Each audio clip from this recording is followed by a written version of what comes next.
Now, I'm no professional sim racer, however, I've been sim racing for a very long time and I would consider myself pretty decent. I am therefore here to tell you my top 5 sim racing tips for beginners, designed to help beginners improve in consistency, pace, and enjoyment of sim racing. Number 1. Arguably the most important thing in terms of enjoyment is how you approach and play the game. Really, you don't want to focus on quantity, but quality of track time. You need to spend larger amounts of time in one specific track-car combination, or at least car, instead of hopping around a lot.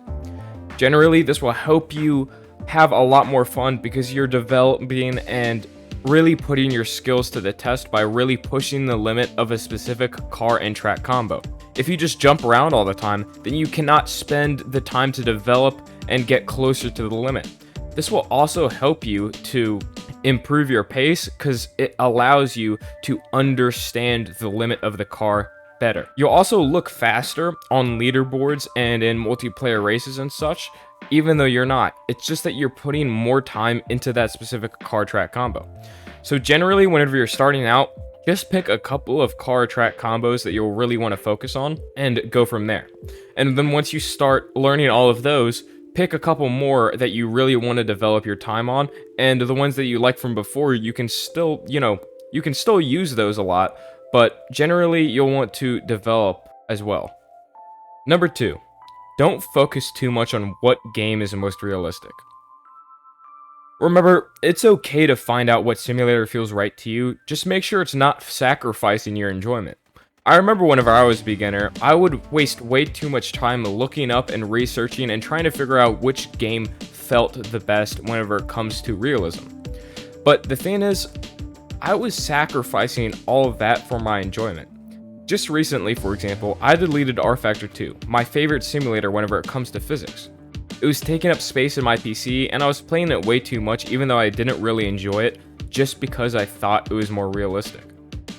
Remember, as I said, it's okay to want to have a realistic simulator, but don't let it sacrifice your enjoyment, otherwise you'll get bored. But more importantly, stay untoxic. There are far too many people in the sim racing world that are extremely toxic about which simulator they think is the most realistic. It sparks huge arguments online and can sometimes get pretty nasty. Just overall stay away from arguing about that stuff. Of course, you can state your opinion and back it up respectfully, but don't get verbally violent at all. Number 3, learn racecraft early. Understanding racecraft is key for your own enjoyment, as well as others if you're playing online.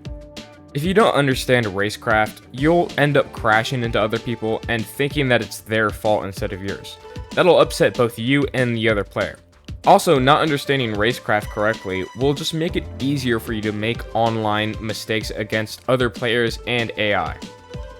Really, you can't have fun racing against other people or AI if you don't understand racecraft correctly, otherwise you'll just end up crashing the whole time and it just will not be a good experience. I cannot stress enough that you just have to learn it early by watching YouTube videos or just practicing against more realistic AI, otherwise you'll just not have any fun whatsoever. Number 4, avoid online racing. For your first while playing sim racing, you should probably just avoid online racing altogether. Generally, you'll just be a danger out on track and ruin other people's races for your first while, so you should really just practice AI until you get really comfortable. You'll also be super slow, so you'll just be seconds off the main pack, which won't be any fun whatsoever. For a decent benchmark to be able to compete online, I would say a decent one is being able to compete against 90% AI on AC or ACC, have a decent understanding of racecraft, and being able to lap times within half a second of each other consistency, and to be confident that you will not spin or run into a wall within the length of a race. Now, these are pretty loose guidelines. I would say especially the 90% AI, you could really bend a little bit as long as you understand racecraft really well. But generally, I would say you should get to at least this point before you start competing really well online. Number 5, how to get faster.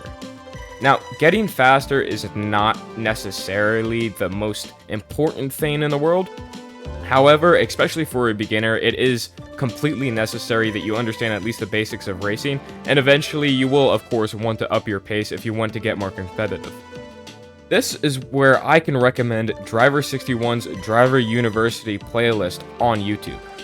He's a very good collection of all of the basic techniques that you're gonna need for racing. I would recommend watching it from first episode all the way to the last episode, and as you watch each episode, make sure you understand everything that he's saying and try to put it into practice before moving on to the next episode.